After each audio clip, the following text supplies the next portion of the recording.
camping anywhere is to know how to do first aid. A well-stocked first aid kit can help you respond effectively to common injuries and emergencies. What is in some first aid kits are basic supplies. In basic supplies, there is adhesive tape, triangular bandage, aluminum finger splits, scissors or tweezers, soap or hand sanitizer, antibiotic ointment, thermometer, eye wash solution, duct tape, and more. Store kits at a place where you can get to it easily and should be out of the reach of young children. You can easily buy first aid kits at drugstores like Walgreens or CVS. You can even get first aid kits at Target and Red Cross store. First aid kits are used for people that are injured or wounded. They have people in the Red Cross using healthy first aids. Red Cross program can give you and provide you with the first aid kits and necessary packages of what you would need.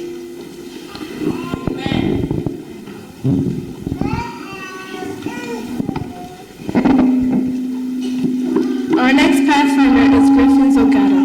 Griffin Zogado is going to talk about camping skills 1, 2, 3, and 4. Please welcome Griffin Zogado.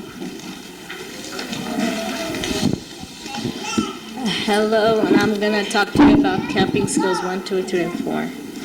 Camping skills 1 is when we learn about the 6 W's and what to do when you get lost in the wilderness. The 6 W's are water, wind, wood, wild animals, weather, and last of all, willingness. Camping skills 2, you learn how to keep hygiene, and find where fresh water is, and how to cook and use a stove, and learn how to build 2 types of fires and learn their purpose. Camping skills 3 is when you learn about building 3 more types of fires and how to make a fire without a match, and how you should hold an object with a blade. Camping skills 4 is about you learn about how to purify water by at least 3 different methods, and how to plan your menu for a 3-day camping trip with a cost estimate. The reason why we need camping skills is when those people who don't believe in God will start working on Saturday, but we're not supposed to work on Saturday. And when we go out in the wilderness, you won't know what to do. So we need to know what to do when we get stuck in the wilderness without things from home.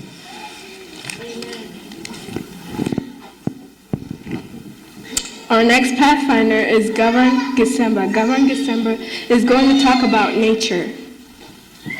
Please welcome Govern Gisemba. Good afternoon, church. Today I'm going to talk about nature, and nature is a natural thing that is all around us. God built nature because he wanted us to give something interesting. Nature is everything from plants to animals. The first thing I'm going to talk about is seeds. Seeds come in different sizes, shapes, and colors. Some can be eaten and some can't. Some seeds germinate easily, while others need certain conditions to be met before they germinate. Do you know that within every seed lives a tiny plant or embryo? You can hold in your hand 500 radishes, many thousands of petunias, or an entire meadow. If you remember, each seed is a plant. Seeds travel. They can just get up and walk to a new location, but structures on the seed may allow it to move to a new location. Some of the moving forces might be wind, water, animals, and gravity. One example is a dandelion moving by wind. The next thing I'm going to talk about is fungi. The kingdom of fungi includes some of the most important organisms, both in terms of ecological and economic roles. By breaking down organic matter, they continue the cycle of nutrients through ecosystems. In addition, most vascular plants cannot grow without the symbiotic fungi or mycorrhizas that inhabit their roots and supply essential nutrients. Other fungi provide numerous drugs, truffles, and morels, and the bubbles in bread, champagne, and beer. Fungi also cause diseases. In humans, ringworms, athlete's foot, and several more serious diseases are caused by fungi. Some fungi is similar to animals. Its diseases are more difficult to treat. Fungi may even cause severe damage to crops and plants. I would like to thank Pastor and God for helping me do this. Our last but not least is Sheila Ondiva. She's going to talk about Christian living and why we need Christians. Happy Sabbath. I would like to thank Pastor for giving me this opportunity to speak to you today. My sermonette is going to be about Christian living and ways to be a better Christian. Being a good Christian isn't just about coming to church and reading the Bible. It is about who you are inside, your character. You shouldn't be thinking so much about how you appear, but instead how you act. Have a good character everywhere you go. Many people come to church and read the Bible and pray, but that's not who they really are. We should stand by Christ because he died for us and he loves us. Your character represents who you are and who you stand for, so we should stand by Christ. There are ways to be a better Christian. Here are a few ways that I think can help you be a better Christian. My first reason is having and reading your sword or Bible. The Bible is the Word of God. We should live by it and honor it. My second reason is having a good character, as I already talked about. Being kind and respectful to all God's creation. In the Pathfinder law, it says, be courteous and obedient. That can demonstrate being respectful and kind. My third reason is standing up for what you believe in, which is Christ. Christ died for us. If you were put in a life-threatening decision, would you die for Christ or would you not? My last but not least reason is joining groups in the church that can help you become a better Christian. Groups like youth, Pathfinders and Adventurers, women's ministry, and men's ministry that helps all ages learn. Doing community service and outreach spreads the love and joy of God. One of the most important things about being a Christian is prayer life. Prayer allows us to worship and praise the Lord. It also allows us to offer the confession of our sins, which should lead to our genuine repentance. And genuine, the word means being truly meant to be said.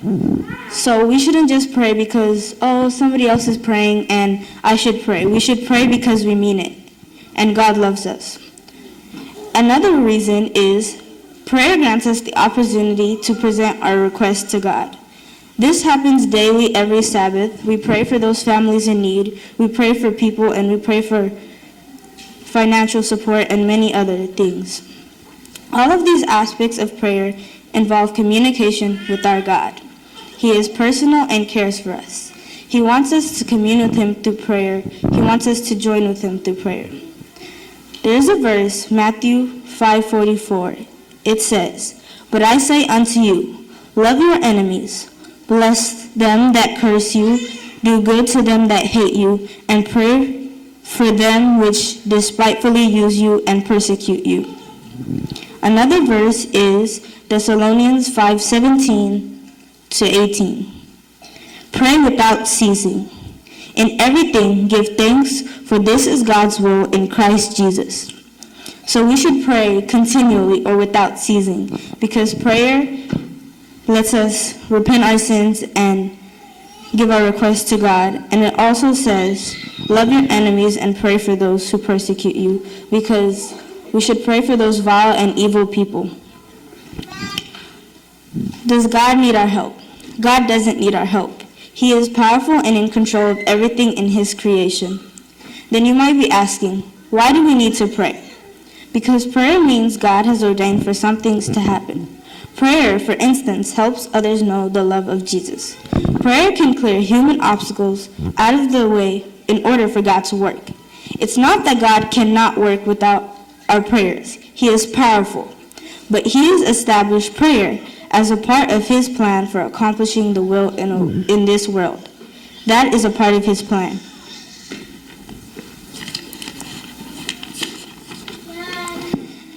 Another topic is, can physical strength help us overcome challenges in the spiritual realm? It can, for our struggle is not against flesh and blood, but it's against the rulers and the authorities. It's against the powers of this dark, evil world. And I will say again, for our struggle is not against flesh and blood, but against the rulers and authorities. It's against the powers of this dark, evil world and against the spiritual forces of evil. That is why I said we should pray for those vile and evil people. God loves everyone. Don't feel left out. Don't feel jealous because God loves you. Even if somebody else doesn't like you, God still loves you. We should fill our minds with good thoughts and think good things. Do not think evil. These are reasons that I think can help you and me realize what it is to be a good Christian. As us Seventh-day Adventists, we should strive to be like Christ and follow Him. Governor read a verse for us last Sabbath. It was 1 Corinthians 11, verse 1.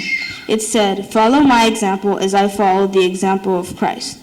And I'm going to say again, we should strive to be like Christ and follow Him. I hope you remember these lessons that we've taught you today. Happy Sabbath, and God bless you all.